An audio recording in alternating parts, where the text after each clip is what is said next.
Whether you're a skeptic or a believer, join me, Rob McConnell, as together we'll investigate the world of the paranormal and the science of parapsychology here on the X-Zone Radio TV show on XZBN and the X-Zone TV channel on Simul TV. Since 1990, the X-Zone Radio TV show has been the place where people dare to believe and dare to be heard. Together, we'll investigate UFOs, aliens, ghosts, Bigfoot, psychic phenomenon, lake monsters, conspiracy theories, government cover-ups, the truth embargo, alien abductions, ESP, haunted locations from around the world, and so much more. With over 28 years of broadcasting and more than 4,500 individual guests, the X-Zone is truly a place where fact is fiction and fiction is reality, as evidenced by the credibility, integrity, and professionalism of the guests that we bring to our international audience. If you have seen a UFO, had a close encounter, seen a ghost, Bigfoot, lake monster, or a story that you would like to share or have investigated, contact me, Rob McConnell, by sending me your email to xzone@xzoneradiotv.com, or you can call toll-free 1-800-610-7035, extension 143, and on Skype, X-Zone Radio TV.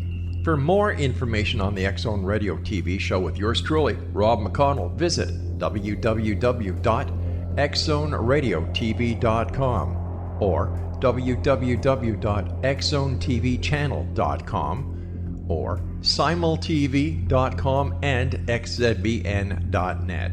Until next we meet here in the X-Zone from our broadcast center and studios in Hamilton, Ontario, Canada, always remember, X-Zone Nation, keep your eyes to the sky and your heart in the light.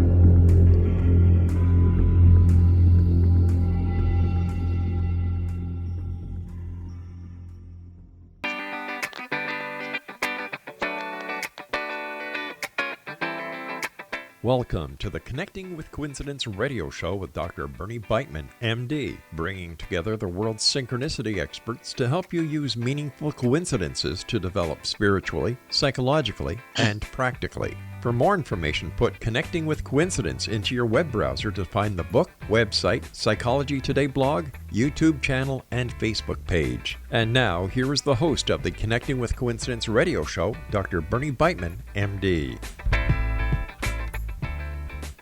Oh, welcome to CC with BB. I am your host, Dr. Bernie Beitman, MD. How do shaman learn about plant medicines? Dina, a friend of mine, is in the country of Panama in Central America right now. She talked with a medicine man a few days ago in a local village. He has learned from his ancestors which plants are most helpful. He finds medicinal qualities deep in the roots of some plants. Dina wondered how the original person discovered those medicinal qualities, or perhaps our guest today will be able to answer this question. My guess is that certain plants instructed his ancestors which plants to use and how to use them. Just how the plants instructed them is an important question. I've received communication from trees. There are other ways that plants and human beings can communicate. Saskia von Diest completed her PhD in agricultural plant pathology in 2014 and is currently a postdoctoral research fellow at Stellenbosch University in South Africa and Coventry University in the UK. Over the last 6 years, she has pioneered research in Ecofluency, intuitive embodied communication with the rest of nature.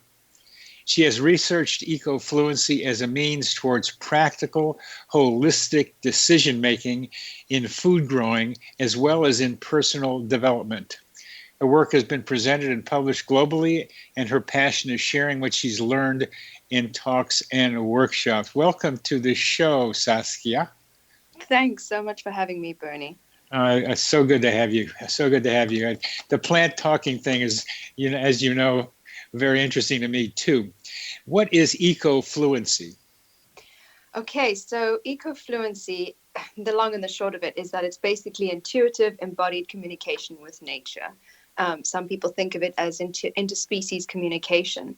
But the published definition that I've written about is the ability to fluidly and accurately converse with more than new human nature using an expanded spectrum of human sensory awareness. So, yeah. Go ahead, because Um, there's a lot in what you just said. Yeah, I know. So if one looks at the etymology of it, eco is derived from the Greek oikos, which means house or habitation, and fluency from the Latin fluentum, which means free-flowing or relaxed. So it's both about being able to have a two-way conversation or dialogue with one's environment or home, as well as the beings in it.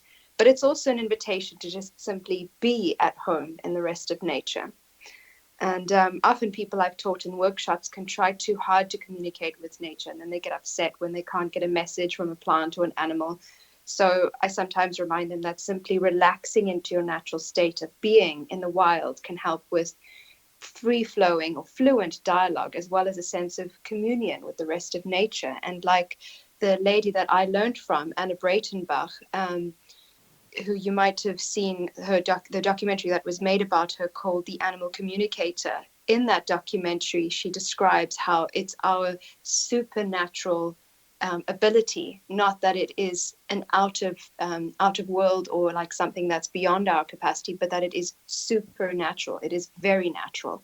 So that's what ecofluency is about, is learning or being reminded, actually, because it's something that we all have, is how do you actually learn to be both at home in nature and learn to converse, to dialogue with the rest of nature?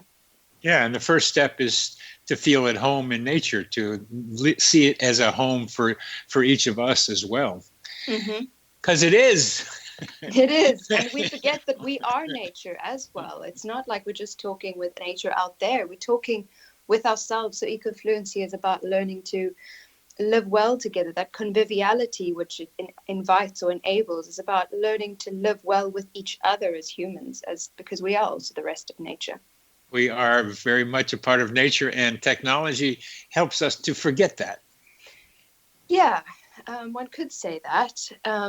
I've certainly found that the more time I spend in front of screens, the less time I'm focusing on what's out there beyond the boxes, the windows, the screens. And being out there physically is the embodied part of communication with nature. We have these 3D physical bodies, this hair, sweat, bones, skin. And why not engage using our sensory awareness to be out in nature? Because we see children doing that. We see them crawling around outside in the grass and in the mud, and they pick up things and they touch the dogs and they touch other animals. They want to first touch before they talk. And that seems to be our natural state of being. Is part of that dialogue, is engaging. So that's a big part of ecofluency, is the embodied part of intuitive communication with nature. It's by embodied, simply you start with meaning you get your body out there where what we think of as nature is. But one thing about technology, it is natural in the sense that it's been created by human beings. And I wonder how you think about technology's relationship to ecofluency. It's so interesting you ask me that. That's something I've been dwelling on for a while. And in some ways, one can say that technology can help us to connect with nature in terms of having podcasts or guided meditations when we're in nature and we don't really know what to do. That can help us. And some people need that reminder. And we forget that technology is made from the same materials as our houses, as it's made from mined materials that come from nature, and it's just been converted into a different form. So in some radical sense, you could even think of technology as still being a part of nature, even though it doesn't look natural to us. The way we use it doesn't often feel right. But I think it's almost an inevitable part of our future. We think of artificial intelligence. So it's a way of finding how can one be at home with technology as our environment. And that's also a part of ecofluency. And that's a very crucial question, because right now there's a divide. it's a digital versus analog divide, where the digital is yes, no, plus, minus, black, white, 0, 1, technology, communication. And nature is analogical. It's all shapes and forms and metaphors. And trying to bring the digital and the analog together is a real challenge, but you kind of did a pun when you said that technology is, the technological machines are mined from nature. Well, mind, M-I-N-E-D, and M-I-N-D sound pretty much the same. There's true. that there are human minds that mined the materials that made it. We've created technology, so somehow there's a naturalness in technology, but we're far away from that right now. The digital divide from nature is still pretty strong. You use the term intuitive, and intuitive has a lot of meanings to me, and people use it in lots of different ways. Could you tell us what you mean by intuitive connections with nature? Sure. If you don't mind, I'm going to touch back on the technology, actually, because go ahead. If you look at where technology comes from, the etymology or the root of the word technology, it comes from Greek techne, which means art or skill or craft, in a way, like a way in which something is gained, and logia is knowledge, isn't it? Treatment. So technology is literally the way. It's ideas. It's the way that things are gained. So we think of technology as being the metallic objects, the computers, like you say, the digital technology that we use. But actually, who's to say that technology is also not something like Ecofluency? The technologies that we have to engage and gain knowledge, gain skills and crafts from the rest of nature could be a form of technology. And later on, I'm going to talk about pilgrimage as a technology. Talk about what? Pilgrimage. Pilgrimage, yeah. As a technology. Oh, okay. Exactly. I mean, the two words are hard to put together there. So isn't it just? But I'll touch on that later. It's something actually that my partner introduced me to. So to answer your question about intuition, there are many definitions, but the one that I like the most is the knowing without knowing how we know. Yeah. Because nobody knows what the mechanism is. Same for Ecofluency. Nobody knows how we get a message from nature. There are many theories about it, but nobody knows the exact mechanism. But we know that it is real based on the fact that we can get messages that we can validate. And the same is true with intuitive occurrences. Something will happen. You don't know how that information landed in you. You don't know why you did a certain action, but somehow it seems to make sense. We know that it's immediate. We know that it's accurate. It happens in ways that we can't explain, but it's useful. Even in the sort of fast-moving business environment, they recognize the value and usefulness of intuition, and so they've done a lot of more and more intuition is being business recognized. Psychologists have done research into the value of intuition. We're coming to the end of this segment, and we can talk more about intuition and the details of it. We're talking with Saskia von Diest, and you are listening to the Connecting with Coincidence. I'm your host, Dr. Bernie Beitman, MD, on the X-Zone Broadcast Network.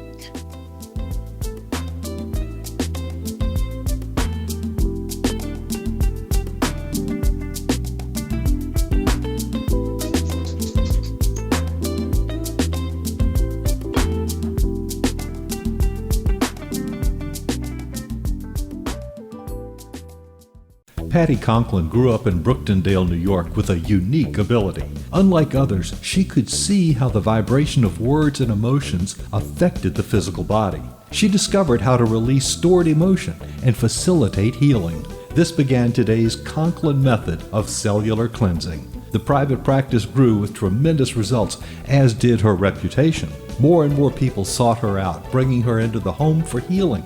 She soon realized she could even teach this to others, and they could shift perception and thus prevent illness from occurring. Patty Conklin quickly became a frequent keynote speaker, and she developed a curriculum for teaching the Conklin method of cellular cleansing. For more information, visit pattyconklin.com. PATTICONKLIN, pattyconklin.com, or call 404-474-0086. That's 404-474-0086.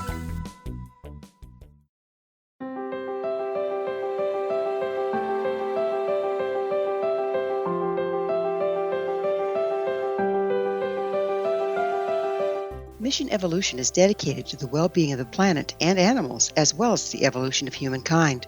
One major factor threatening all three is increasing toxicity.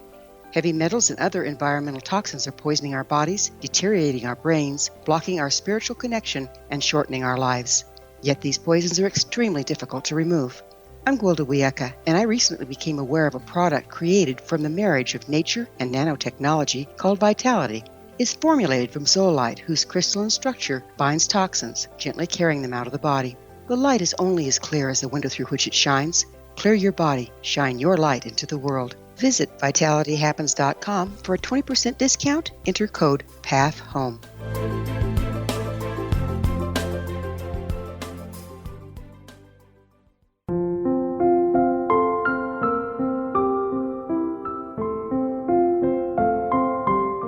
I am Dr. Carl O'Helvey, founder, president of a new cancer foundation focusing on evidence-based physical, mental, and spiritual interventions, including natural cancer cures, prayer, meditation, affirmations, nutrition, and other related holistic cancer prevention and cure modalities.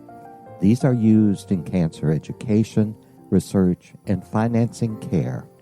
I ask for your help to continue this important work by donating at www.holisticcancerfoundation.com.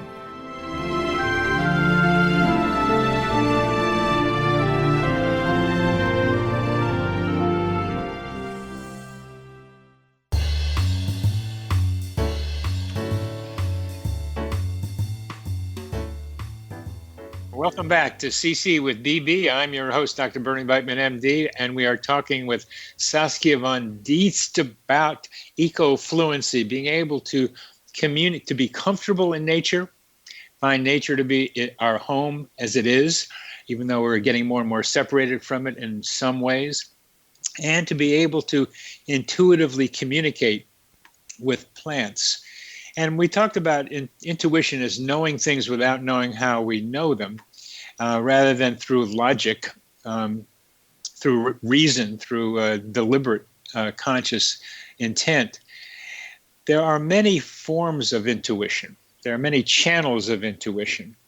And in a previous communication, you've described some of them. What are some of the channels by which you and others receive and send out information with plants? It's a good question, and it seems that it could be different for every person. It depends on what are your antenna like, so to say. Right. So one could receive messages from the rest of nature through sensations, emotions, through images, through sounds, tastes, feelings, just a sense of knowing, without really knowing how that knowing happened. It just lands in you. And I mean, the word intuition itself comes from Latin intuire, which is, basically the core meaning of knowing without knowing how you know. And that's really, that's the essence of ecofluency, is sometimes you don't have to know why you know something. If it's useful to you, why not search what its meaning is in your life? How can you can apply it? Sometimes something happens in our life that we don't really know how to explain, and the sort of the logical mind wants an explanation for anything. The so-called ego wants to be placated and control everything. And the more we can move into a heart space or a heart-based position, it seems that that's where life becomes more enriching, which moves back to the idea of coincidence and synchronicity. Those sometimes can't be explained. But they can be used, and they can be used. Absolutely. You're being very pragmatic, which I appreciate trying to be able to use the information. One of the pragmatic questions, though, I'm asking is how different individuals have different channels through which intuitive information might flow. For some people, it might be sounds. Others, it might be visual images. For others, it might be a body feeling. That's the kind of question I'm asking you. And can you elaborate on that? And particularly, what channels do you use? Okay. I mean, like I said, I've listed a few ways in which people can experience messages, and it really depends on what messages work for you and how do you cultivate those messages, or those channels, so to say. Like, the more you refine your channel, the more you can block out the noise, and you can hone in on your capacity, your capacity, the more you're going to receive in a way that is suitable to you. Some people will receive tastes very clearly. Some people will only see messages, or will only see images as the message. Some people will hear sounds. They will, in their brain, they'll hear silent voices in their brain, so to say. And it'll sound like either their own voice, or it will sound like different voices. I've experienced a range of things. So, for example, in the workshop that I did, the very first workshop I did with Anna Breitenbach in South Africa, and this was now about 7 or 8 years ago, it was a weekend workshop, and I didn't necessarily believe that I was going to experience communicating with nature or with animals, because it was an animal communication workshop. I didn't think that I would experience it within one weekend. Like, can you really learn something so wild in one weekend? And my favorite experience, that was the turning point for me, was this picture of a little gray cat, because we had to use photographs in this one exercise. We were asked to bring photographs of animals that we knew, and not speak to anybody in the workshop. And then during one of the exercises, we take a picture that was within the bowl with all the photographs in the middle, and you choose one you communicate. And then afterwards, you can find that person and validate what messages you get or not. And so I got a picture of a little gray cat sitting on a couch, and that's all I could see. So there was no information I could gain from the picture other than gray cat on a couch. And I started asking this little cat basic questions. What does your house look like? What is your food like? What is your favorite position or space in the house? What does your person look like that looks after you? And I got all these very clear images. It felt almost like a very lucid dream. And I was getting these clear images of this bright pot plant on a windowsill next to a bright cushion. And these messages were so clear. And afterwards, I was able to verify every single piece of information I got was accurate. And that left me with this feeling of, I can do this. And it came in both images and in messages in my mind. And I thought, I'm going crazy, right? Because one of the definitions in the UK of being mad is hearing voices in your head. But I knew I wasn't mad. I was busy doing my PhD. And I didn't seem mad to anybody else. But it changed everything, because the one thing that I took away from that weekend, well, two things. One was I could communicate now with the rest of nature despite my skepticism. And two, I would never feel alone. You could do it with a photograph. Yes. So it's almost like the photograph acts as a holographic signature. You're going to tune into that specific frequency and communicate with that being, because it's not limited by distance. That is to me most amazing. I have relationships with dogs and stuff, but to be able to pick up information from the photograph means that there was much more in the photograph than I'd ever really think about. You made a holographic analogy, but a photograph isn't a hologram. A photograph is a flat thing, but still somehow it contained the information you needed in it. And so that's even wilder to me. Yes, the photograph definitely is not the hologram itself, but it offers the signature frequency of the cat. So it's, in a way, it's like the holographic signature, so to say. I don't know if maybe that's the wrong scientific term. Well, I think the signature of the cat is a better way of thinking about it. That somehow you could tune into the wavelength, if we can call it that, of that cat and get to it, even if there was no distance to travel, however you might think about it. But through that photograph, it connected you to the cat itself somehow. It's like knowing which telephone number to dial. That's even wilder. That's pretty amazing. So that's where you turned into being able to believe, and this is what's so important for our listeners to get, is that you have to have an experience through which you believe that you can communicate with plants and animals. That was the case for me, and it's been the case for so many other people, is having that direct experience yourself cannot be argued with. People can deny knowledge, they can deny scientific evidence, they can deny that somebody else has had an experience. But the fact that you've had that embodied experience, you cannot deny it for yourself. You cannot deny it yourself, and you could validate it because somebody could tell you, yes, that's what the thing was. So I mean, that's hard to run away from. At the beginning of the show, I described a shaman who knew what parts of a deep root of a plant might be helpful somehow.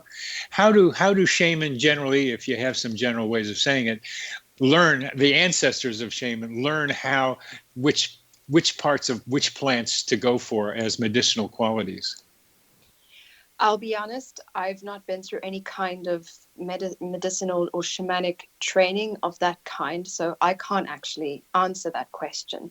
But based on discussions I've had with people who have been through those kinds of trainings, it seems as though those people inherit to a certain degree the capacity that gets activated when they do a training. And that training, I don't know how that looks like because it varies based on the tradition. But what often happens is that you're communicating directly with a plant. And if it's a plant that you've never come into contact with before, so you've no way of knowing what the medicinal qualities of that plant are. And there are certain people who do trainings like that, that I could pass information on about. You ask the plant certain things about what it's able to offer, whether it's you or whether it's humans as species, and you could then try and find information to validate it that might exist in some kind of database. But if it's something that nobody knows that you're aware of and you've never come across it before, then it becomes an interesting challenge. And that's hard to verify, I suppose, other than trying that. But that route would be far quicker than just pure trial and error. And I think this is what goes back to the idea of coincidence or synchronicity. When you're walking through the forest and something catches your eye, a particular plant, why is that plant catching your eye? Did the light hit it at a particular time? You know, coincidence could be merely chance. It's like if you look at the etymology, which you know very well, of coincidence, it comes from French and medieval Latin of to fall upon together, or synchronicity is a meaningful coincidence. It's like, what is the meaning of your eye catching that particular plant? And some people would say, food gardeners or medicinal gardeners that I've come across will say that there's a reason why a particular plant grows in your garden. A few years back, I had a huge amount of dandelions just popping up all over my garden. And I saw that and it took notice of it, but I didn't do anything about it. And 2 years later, I found that I had a few issues that I needed to cleanse my liver with, and dandelion is one of the best things to cleanse liver. Now that is a good one. And we're coming to the end of this segment, and we've been talking with Saskia von Diest about communication with plants, and she answered my question from the beginning: is that your shaman can be trained to talk to plants, to listen to plants, and it's important for us to be able to know that that's possible. You're listening to Connecting with Coincidence. I'm your host, Dr. Bernie Beitman, MD, on the X-Zone Broadcast Network.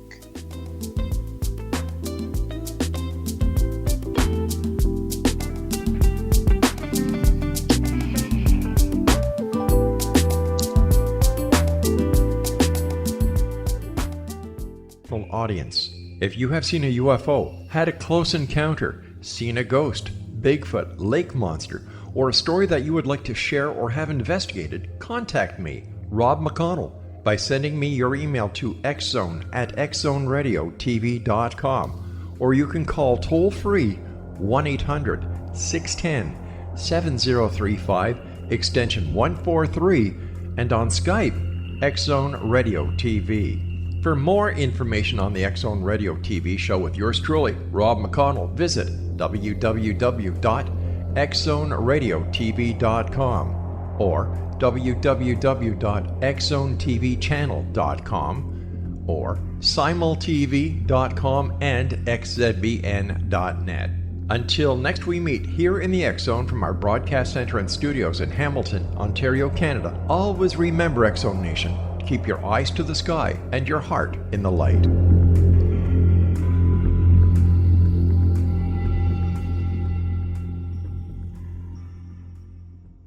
Join Patty Conklin and Healing Within Radio each week. More than entertainment, Healing Within offers educational, useful tools for everyday life. Listen for help overcoming fear, anxiety, and depression. Patty knows about eliminating cancer, MS, dementia, Parkinson's, and a host of illnesses that we face every day. Life can be good. Life is good. All you need are simple tools to start changing your life. Start right now by visiting pattyconklin.com, PATTICONKLIN. No matter where you are in the world, you can work with Patty through Skype, phone, or in person, visiting one of her retreats in Georgia. Visit pattyconklin.com today or call our offices at 404-474-0086. That's pattyconklin.com or call 404-474-0086.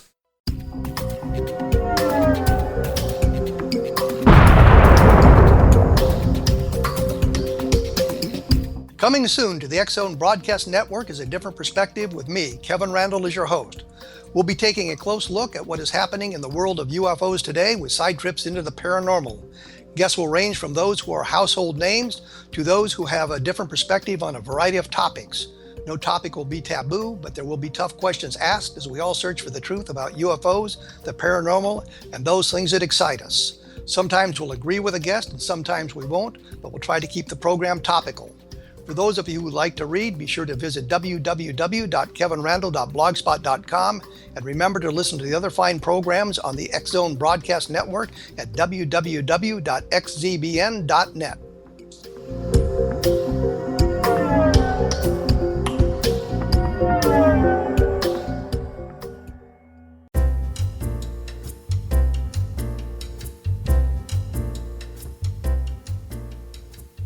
Welcome back. Welcome back. Yes, this is CC with BB. I'm your host, Dr. Bernie Beitman, MD. We are talking with Saskia von Diest, and the Dana story was a good one. They popped up to be helpful to you. I really like that one. I had a bunch of wild ones growing in my what was the cost of it? Like, I forget the name of it. But the question I was wondering about, or the statement I was wondering about, is that sometimes you said sometimes you're walking along in the forest, just minding my own business, which I was doing, and then something happens, and that's what I think happened to me with these two trees that I call the king and the queen. Is that I don't really remember it, but my body remembers. It was almost like passing some kind of beam.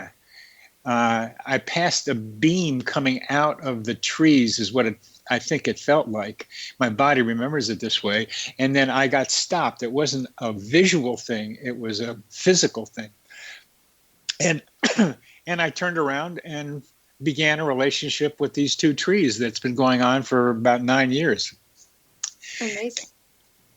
And what I so enjoyed the last time you and I talked, was that I told you that a couple of times the forest said, don't come back for a while because you've used too much of our energy and you've got to go back out in the world and be more social. And you said, how did that make you feel? And that made me feel that you understood what I was experiencing, because you know that they can communicate with us, and they were. Yeah, it's true. I mean, I've had so many experiences with trees. One, a beech tree at Findhorn Foundation in northern Scotland. In the earlier years of my postdoctoral research, that was like one of the places that you go to if you want to learn about communicating with nature, because it's this huge eco-village that's built on what used to be the dump site of a sandy caravan park at the edge of a fishing village, and a sandy what kind of park?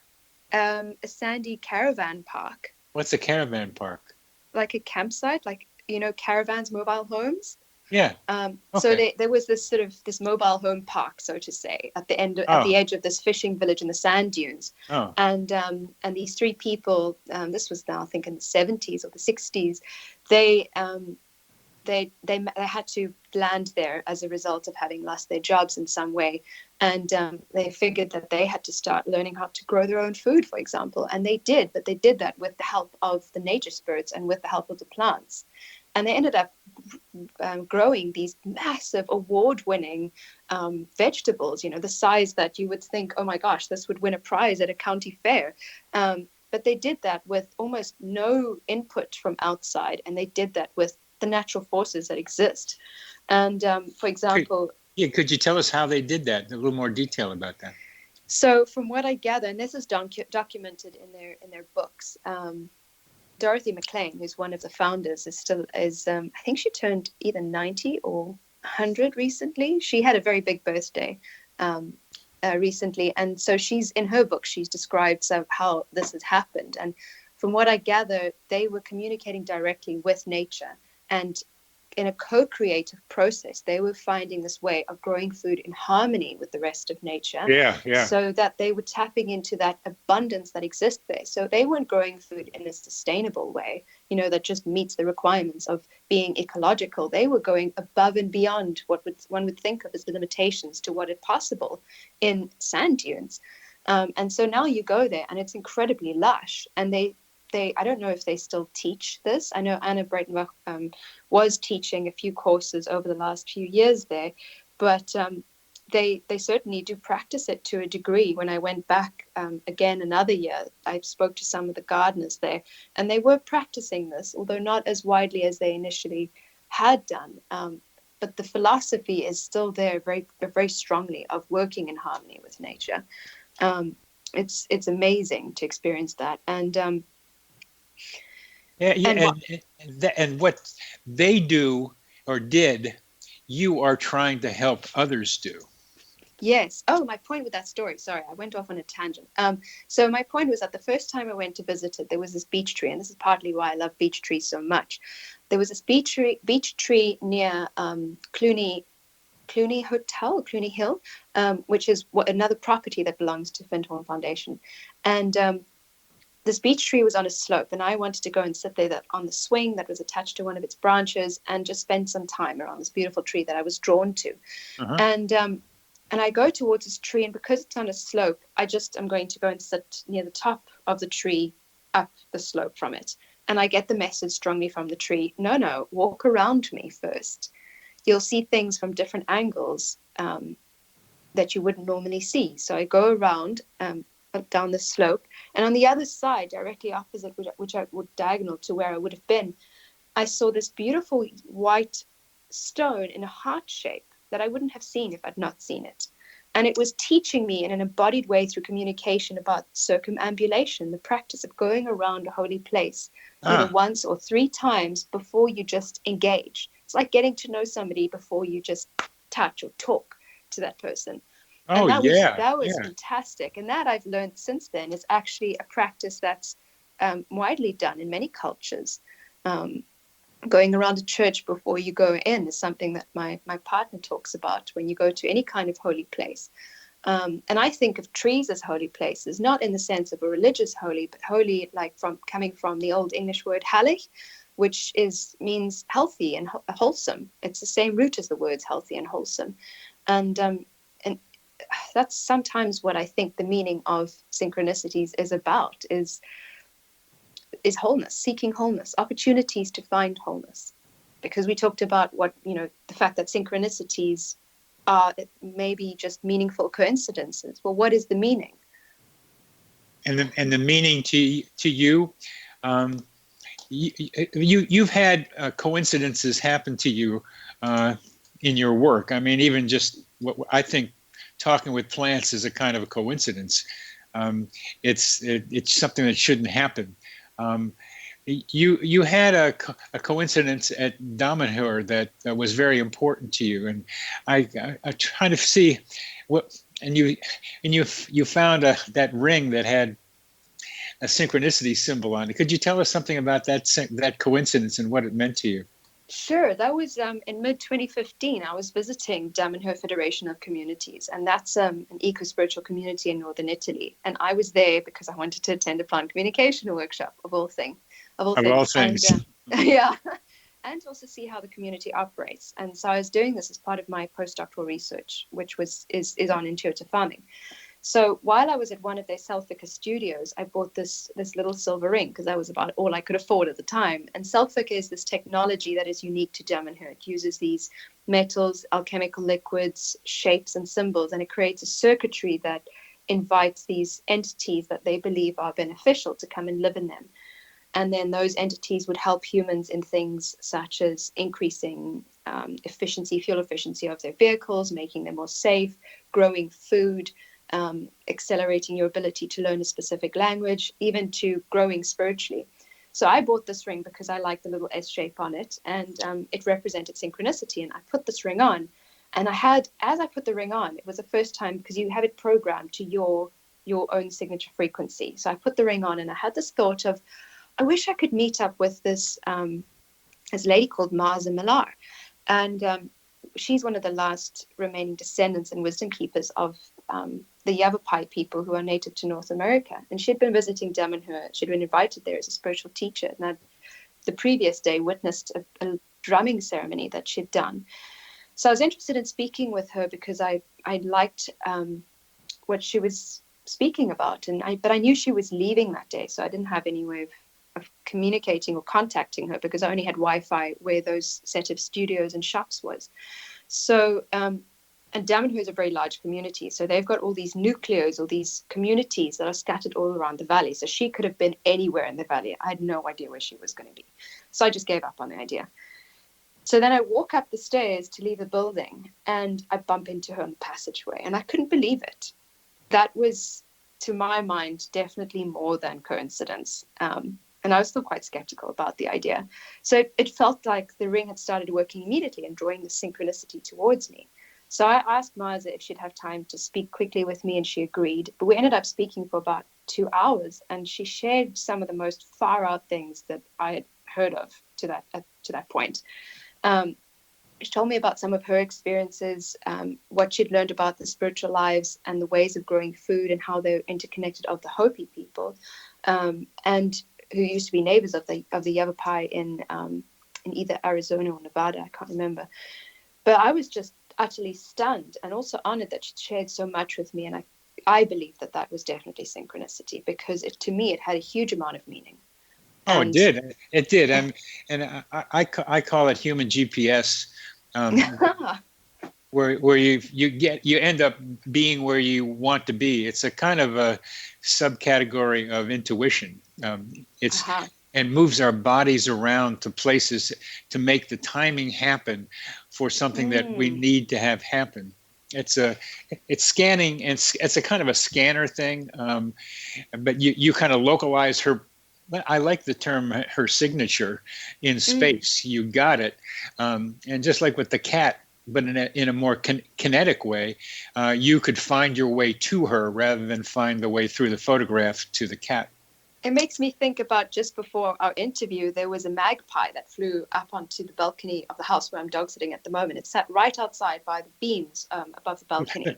We need to stop. We need to stop because we'll come to the end. We can go to the magpie when we come back. You're listening to Connecting with Coincidence. I'm your host, Dr. Bernie Beitman, MD. This is the X-Zone Broadcast Network. We're talking with Saskia von Diest.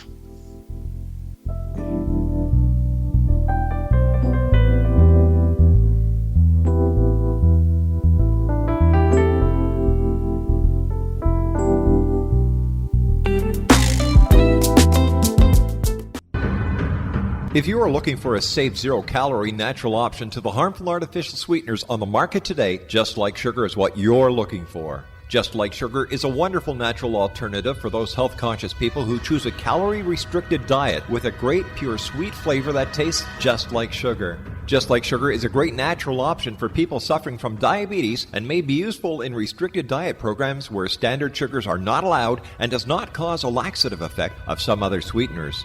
Just Like Sugar comprises a perfect blend of chicory root fiber, natural calcium, natural vitamin C, and Just Like Sugar's sweetness comes from the natural flavors from the peel of the orange. Just Like Sugar is a natural alternative to harmful artificial sweeteners and will change the way that you believe all natural sweetener products taste. Just Like Sugar is available at your local Whole Foods markets, Wild Oats markets, Henry's, Sun Harvest, and many other fine natural food stores in the U.S., Canada, and worldwide.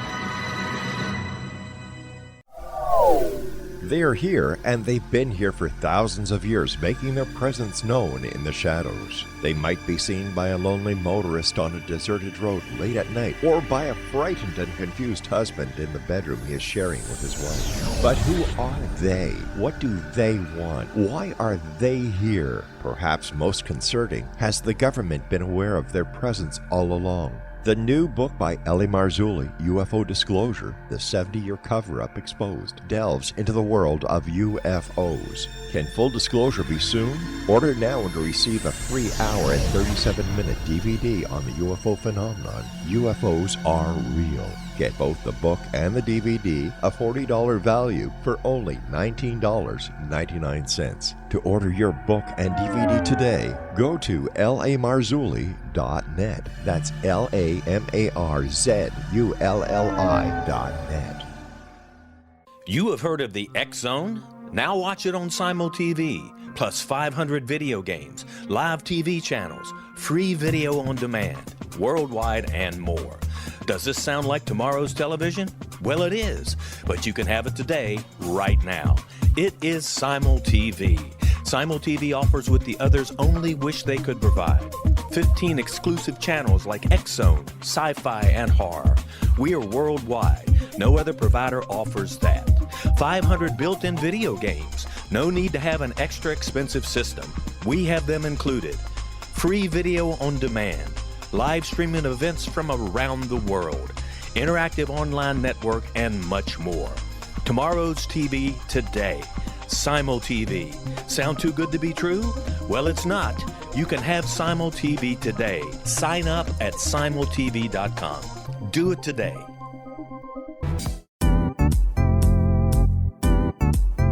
Memorable dynamic presentations are a not-so-secret weapon in the business world. Do you have a powerful message that must be shared, but you haven't found a way to deliver that message? Do you want to be known as a top public speaker who gets amazing results? Are you ready to create and deliver your powerful message? Thomas Hides can help you create and deliver your speech to get the results you desire. Visit iconquality.com. Did you expect your business to flourish, but instead it plateaued or didn't get off the ground yet? Would you like to achieve massive goals and discover new sources of income within your business? When you're ready to experience that type of success with fast results, Cindy Hendricks is the business coach for you. Her work with entrepreneurs and business owners has been life-changing. To get you and your business where you want to be, go to imaginemoresuccess.com.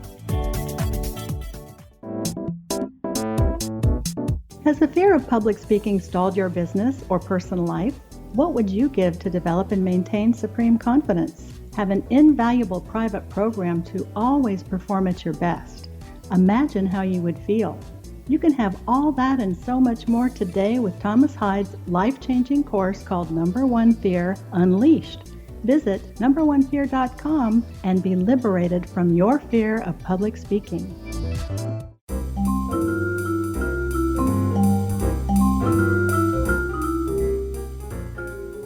Welcome back. Welcome back to CC with BB. I'm your host, Dr. Bernie Beitman, MD. We're on the X Zone Broadcast Network talking with Saskia von Diest, a magpie before the show flew somewhere within her vision. Tell us about that magpie. Yeah, well, it turned into two, fortunately, because if you see one magpie flying around your house, it's usually a bad sign. So in British folklore, there's a lot of superstition surrounding magpies. But these were two magpies that came near the house. And initially there was one. And they hung around for a while, first moving to the fence and then to different trees in the garden. I've never seen magpies do that before. I've usually only seen them like on the edge of roads or in open fields, because they often eat. They're like in the same family as crows, so they eat roadkill and they scavenge. So it's believed that if you see one, it's 1 for sorrow, 2 for joy, 3 for a girl, 4 for a boy, 5 for silver, 6 for gold, 7 for a secret never to be told. So I'd hope that seeing this pair of magpies meant that it would refer to the interview being a success. And to me, that just felt like that wasn't coincidence, because I'd never seen magpies come up close and hang around in a garden that much. So what did they mean to you, the pair of them? 2 means joy. 1 for sorrow, 2 for joy. And so I thought 2. What was the joy that you were anticipating? As that I do well in the interview. You are. Yeah. I hope you're enjoying yourself too. Absolutely. No, I'm enjoying it. I think I still sometimes worry about how I'm going to come across, because this is such an unusual field of information to be engaging with and to be sharing with the world. It's, there's a lot of, as much as there's superstition surrounding magpies, there's even more surrounding the idea that you can communicate with them. That's why you're on this show, because we can, and you are. So absolutely. we want to get it out there, and my producer really likes it, and he doesn't do that often. So that's a real positive that you should take away from this. I'm glad. How do coincidences play a part in your research, do you think? Well, I mean, I have to be honest. In my research, I don't know how much it plays. I don't seek coincidence or synchronicity, because I don't believe you really can seek them. Maybe you can engage in something that is going to be conducive to coincidence. Yes. Like, for example, pilgrimage. Oh yeah, go ahead. Let me go into this before I go into my research at the moment, because this is actually really interesting. So I found that pilgrimage, which is essentially a journey on foot to a holy place, simple, I found that is actually really useful for drawing synchronicities into your life. And it's my partner, Will Parsons, who actually introduced me to this concept and the practice of it. He co-founded A Walk Around Britain and then the British Pilgrimage Trust. And he said he's often experienced synchronicities while on foot, and it's helped him think more clearly and interpret those synchronicities. So I thought, let me try it. So the other day, I've been on a few pilgrimages with him, but the other day I went on a 1-day pilgrimage to about 4 local holy wells, and I saw 6 magpies all at the same time. So apparently that's gold. So that's supposed to be a good thing. But 6 of them. Huh? Yeah. So pilgrimage comes from per aga, which means through the fields. And holy comes, like I said, from halik, which is wholesome or healthy. So pilgrimage inherently has a level of ecofluency built into it, and as a way of, let's say, a journey through nature to seek wholeness. So it makes me think that, pilgrimage invites synchronicity into your life. And I see synchronicities more and more as opportunities to find connection and wholeness, which maybe are difficult to find if you're seeking them actively. So rather do something that is conducive to it. Maybe it invites it more into your life. Maybe like that silver ring was able to help me. That symbol helps draw it into you. It's like there's a harmony that happens between the frequency of what you're sending out and what you're bringing into your life, so to say. Yeah. But in terms of my research, I found that I've always taken note of when synchronicities happen in my life. And sometimes that happens with my research and sometimes that doesn't. The fact that I met Marza at Damanhur was probably one of the most significant occurrences during my visit, because I was only there for a few days, and the plant communication workshop was amazing.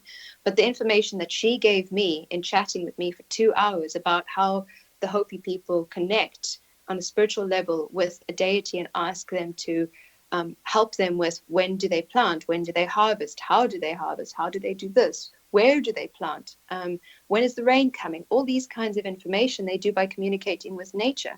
And since then, it made me more interested in how indigenous and earth-based people communicate with nature and how they use that in their practical management decision-making.